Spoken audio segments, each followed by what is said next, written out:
awards, and it is the 2024 Dayton Area Broadcasters Hall of Fame induction night. We're here at NCR Country Club, and we're here with one of the inductees, Guy Fogel. Hi, Guy. Thank you. Yeah, I know. It's like Is this better?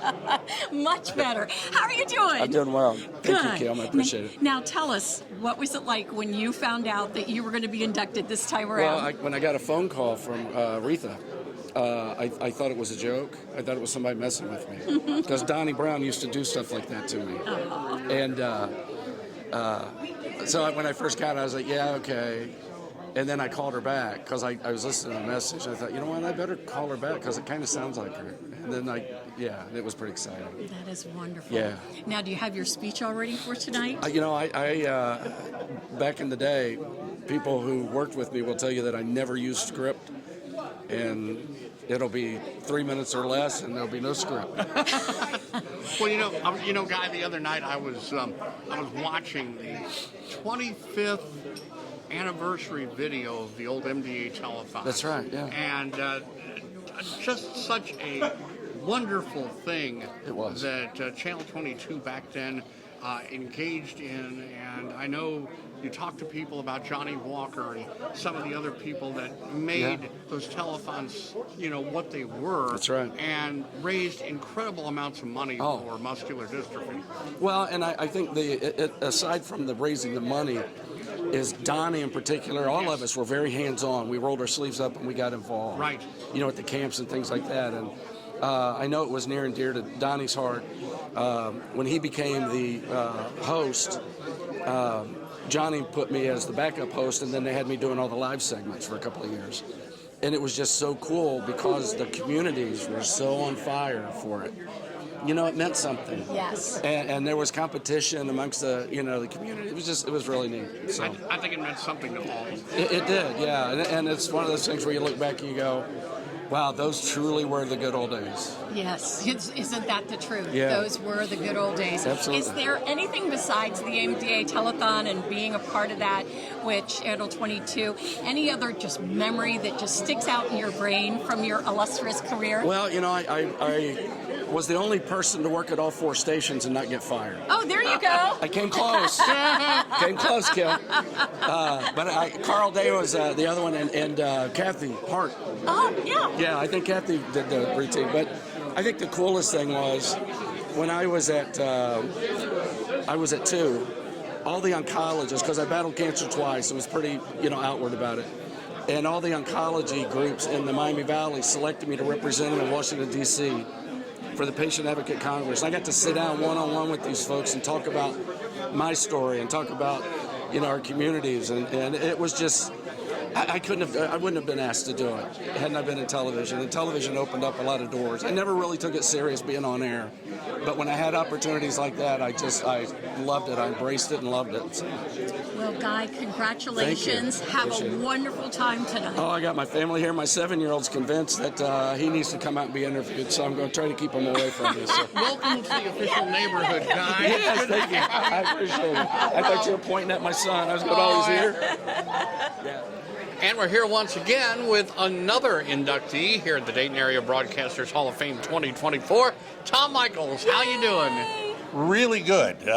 It's finally become a reality because we found out about this back in February, and I've just been saying, I hope I don't get hit by a bus before then. I want to see this thing tonight. Well, we've seen each other. We've managed to get in here. So. Yeah, we've seen each other here for the last couple of days, so you're looking fine, and I'm sure you're all ready to go. I'll tell you what, I'm going to hit my 73rd birthday coming up in just about a month, and I feel better today than I did 25 years ago. Now, of course, that has a lot to do with doctors working on knees, backs, everything else, and something called Zoloft. But, I'm feeling good. Good. So tell us, in all your years, how many years did you do television here in the Dayton area? Well, television as such, not that long, 7 years. Okay. Okay, I was at 22. Right. I had started 3 years before, part-time up in Northwest Indiana, doing some sports. When we started 22 Alive News, I moved from the evening show into sports. And everything just kind of worked out from there. George Weimer hired me to work with Wright State basketball, and once I left 22, we had our one disagreement. I wanted to stay. They didn't want me to. Had a chance to work 2 years with Kirk in the morning on wing. What a great guy. Yep. And then I worked with another great guy in the morning over at HIO, Blue M. Yep. And then I got to do hockey, which really pushed me in to the play-by-play, which is what I pretty much always wanted to do. Yeah, and you do it well. Well, thank you. You're welcome. Thank you. Now, do you have a special moment that sticks out during your career? And I know you've got a lot of them because of all the different sports that you have covered over the years. That's kind of a tough one. There are so many. One is that we had a high school basketball game about 3 years ago, and my youngest grandson at the time was going to Lafayette Jefferson High School in Lafayette. He didn't aspire to be a sportscaster, but he was doing basketball for the Lafayette station. So he came over and did a game with me up in Piqua, and that was really cool. But there are so many different ones, and I am not somebody who remembers the event. I'll remember how we got to the event. I'll remember if we were on the road and something happened. But to remember that somebody hit a basket with 3 seconds to go, my mind just doesn't work that way. So, but it's just been such a fun ride for me to work with great people like you and all the people that I've had a chance to work with here in Dayton and literally because of racing around the world. Yes.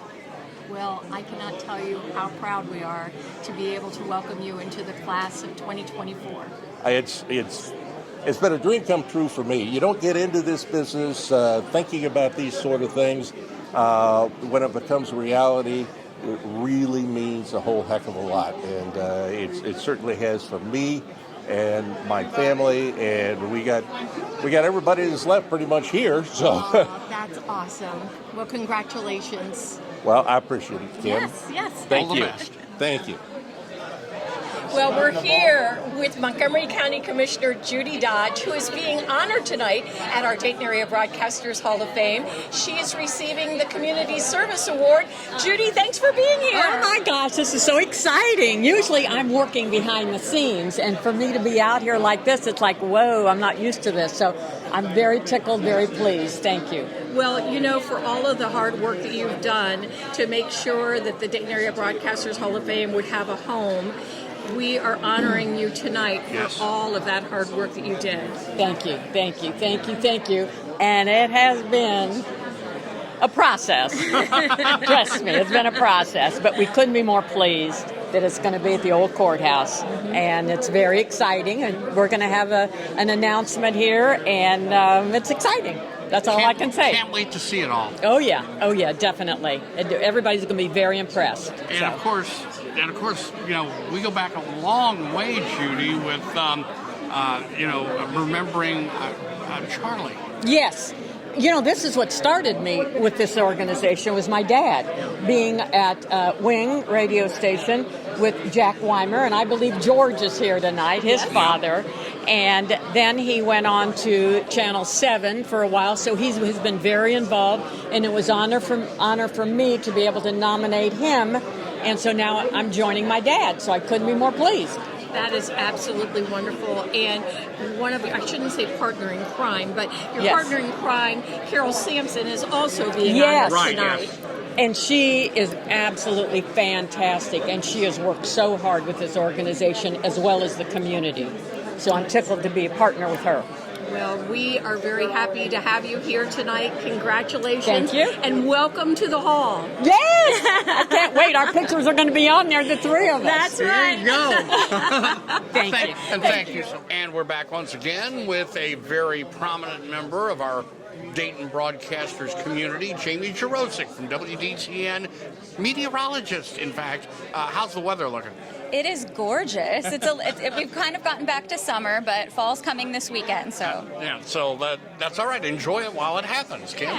Now, I will tell you, Jamie and I go way back to the Z93 days. Oh, my gosh. And I think that she was my older son's first crush, or maybe it was my younger son, or maybe it was both of my sons' first crushes. And it's so exciting to see you be inducted tonight in the Dayton Area Broadcasters Hall of Fame after your so many, many years of service to the Miami Valley and giving us the wonderful weather reports that you give, even when some days they aren't the most wonderful conditions. Right. Yeah, I know.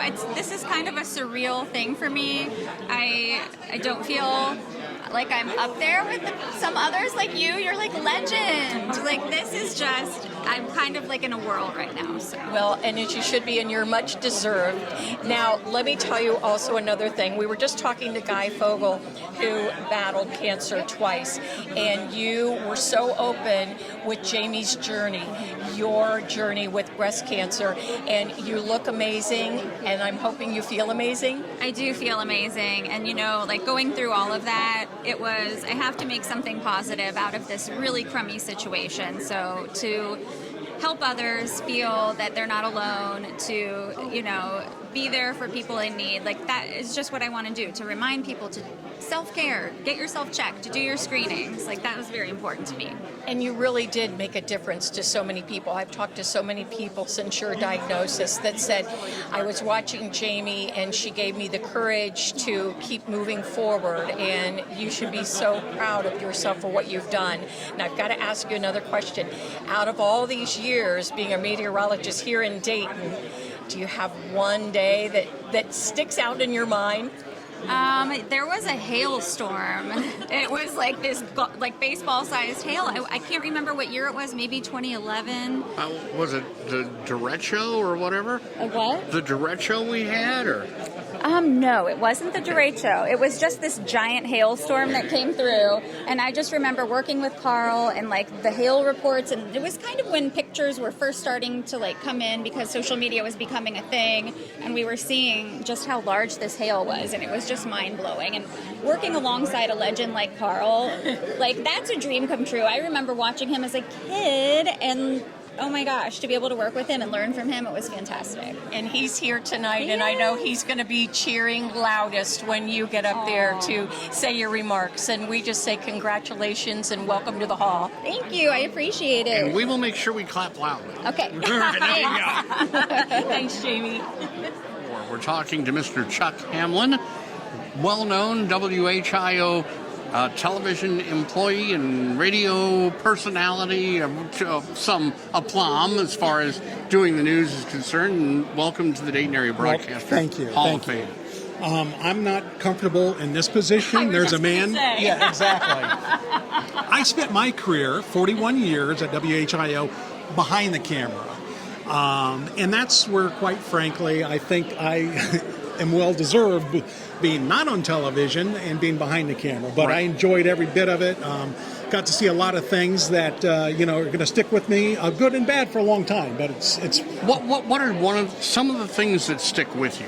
It's the million-dollar question. People always says, what's the number one story that you can remember? And if I started trying to do a countdown, I can't come up with a number one. But, anything from, the Sherwin-Williams fire, some of the tornadoes that we've had. But those are maybe some of the bad things. But the good things are watching communities come together after that, like we did with the tornadoes in 2019. Yeah, that was. I remember McCall Brightags that night. I was telling her how I was trying to figure out how to get my two cats in the bathroom, the one place the bathtub cats do not want to go. And she's like, "Don't worry, they're following you all the way in." So exactly. Yeah. But nonetheless, you're always a person who is there for the community. So what are you doing now? I retired last fall, 2023, and a lot of people who retired before me said, "Jump on in the water, it's fine." And after being in the business a long time, I didn't just want to jump into the off the highway altogether. I just wanted to go from the fast lane to the slow lane. Right. So I'm still in the Dayton area. I volunteered at the Dayton Air Show with the media committee, helped with them, and enjoyed that immensely.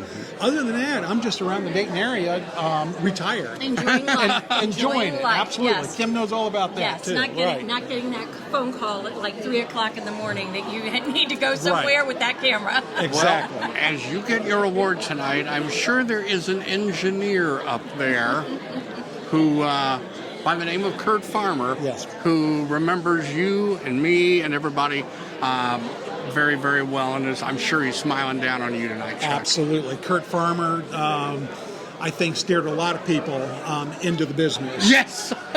And that was from high school back in the 70s, late 70s. So Kurt left a legacy. I'm one of them.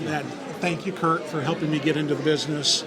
And the other person I'm going to have to mention real quick is Chuck Up the Grove. Yep. Yes. And yes, What a guy. exactly. And my father, Tom Hamlin, did sports Yep. for years. I But was thinking of him. I know he's smiling down. absolutely. Yes. But just three people right off the bat that were very instrumental into getting into this this club, we'll call it, of broadcasting. And it's been a great journey, and I've been a proud member of it. And I'm looking forward to this evening. Well, we're looking forward to your induction and wish you well and a long, long life. Great. Congratulations. Thank you. Thank you very much. And we're back with another inductee, 2024, here in the Dayton Area Broadcasters Hall of Fame, Carol Sampson. Hello there. I'm proud to be the tall one in this Yes, group. you are. You said we'll have to like this to get with you. So tell us your feelings as you prepare to enter and be enshrined in the Hall of Fame. Well, this is really a wonderful honor. I have been working with the board, I can't believe, since I think it was 2003. Yeah. So it's been a long time, seen a lot of great people go in. So this is an opportunity to join some greats. And you certainly are one of the greats. We have to actually make that point clear. Oh. And the Hall of Fame is going to have a beautiful new home here soon. Yes, in the courthouse, thanks to a fellow board member, Judy Dodge, who really helped facilitate that process. And that's going to be a wonderful opportunity right in the heart of downtown Dayton for people to come in, school groups to come in, young people thinking about wanting to get into broadcasting can kind of see those that have come before them. And the thing that gets me about this is people say that there aren't any young people that want to get into broadcasting. That is not true. That's not true. You see a lot of people now. They don't stay anywhere very long. Right. That's the truth of the matter these days. But there are a lot of people who are still going into the field. So Now, Carol, I know because you and I work together on the board, you work tirelessly for this organization, and your input gives us so much help. I mean, because you have planned so many events over the years in the Dayton area, and you know the ins and the outs. That's why I can't resist keep coming to, check on registration and things I'm not supposed to be doing this year, but I can't help it. It's like, did they get all the seating down? Did they get all the place settings set right? But yeah, it's been a joy, really. Well, it is a joy seeing that you're going to be honored tonight for all of that Thank hard you. work. So Thank you. congratulations. Thank you. Yep. Appreciate it. and welcome to the Hall of Fame. Thank you very much. Back with another enshrinee, if you will, the Dayton Area Broadcasters Hall of Fame 2024. Now, let me kind of remind everybody who you are, if you don't mind. No, go ahead, tell them. Okay. Baby, if you ever wondered whatever became of me. If you can answer the rest of the lyrics of That is not the best version I've ever heard. I of that, agree. so I'm just telling.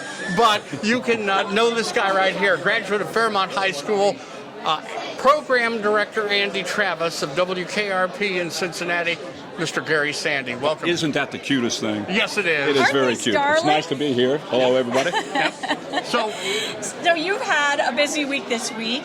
On Monday, you were the Grand Marshal in the Kettering Holiday at Home Parade. Tis true, tis true. I just had to go like this a lot. Well, you did a great job. We were there in the audience waving. Oh, to you were the person. Yeah, okay. I was the one waving for you Right. and yelling. But so glad to have you back here in Dayton, and what a fun night for you to be honored here. Listen, I just went out to the car and sort of ran over what the heck I'm going to say. I'm not sure. So I don't know what's going to come out. well, I was going to say, the TV series itself lasted 4 years. Yes, it did. And then there was a remake that lasted a little less long, but I wasn't a part of it. I know you weren't. So, but Well, Hugh Wilson called me and he says, and of course you're going to do the new series, aren't you? I said, I don't know. He said, well, he said, we can't pay you very much. I said, Hugh, you didn't pay me very much in the first place. I said, no, I'm not going to do it. Isn't that just like radio? Absolutely. Okay, right. Yeah, but you know what? It's like I say, that show meant so much to so many of us. Absolutely. Those of us working in the business. And I did want to congratulate you, if you will, on one particular episode. I know what it's going to be. Which one? The turkeys? No. No? Okay. No. Go ahead. The Who concert. Oh, the Who concert. Wow. Because that was very, yeah. I was one of the first reporters on the scene at that. It was a big deal. But Hugh Wilson, who was a genius, his attitude was one of, hey, it happened in Cincinnati, it was a terrible thing, and if we don't say something about it, that would not be realistic. So, because we were a radio station in Cincinnati, we had to do an episode, and I thought that it was extremely well done. Yes, it was. Well, Absolutely. Right. Absolutely. But terrible thing. Yes, it Right. was. And, of course, the turkeys episode has been shown to more broadcasting classes. Well, apparently it was a thing that really happened. It was called It did. Turkey Day in Dallas, I think it was called, right? Turkeys can fly. I live on a farm. Now, they can't drop out of helicopters, but they can get as high as the treetops. I just remember the turkeys are smashing through the windows of parked cars like what's... That was Richard Sanders, Yeah, his last yeah. estimate. He did a great job in Yes, that. he Yeah. did. And, we did 90, 92 episodes, something like that. I don't think any of us had any idea that it was going to be that successful, that one episode. But I think it's a lot to do also with Gordon Jump, who was the nicest man that ever lived, being able to deliver that last line. Nobody could deliver it like Gordon. As God is my witness, I thought turkeys could fly. Everybody knows. I got a shirt that says that. Oh, that is fun. Well, Now, are you still acting? Yes, I do a lot of theater and a lot of radio drama. Ah, really? Mostly because, which I'll tell in the speech there, mostly because I don't have to memorize anything. I can read it. I'm having problems with memorization a little bit. Well, if you hadn't played a program director on a television show, you could have had a great career in radio because I love listening to your voice. Well, thank you very much. You'll hear a little bit about that tonight, too. Good. I almost did. Really? Yeah, Interesting. yeah, right. Well, thank you. We're so glad you're here. Congratulations. Welcome into the class of 2024. Thank you both. absolutely. See ya.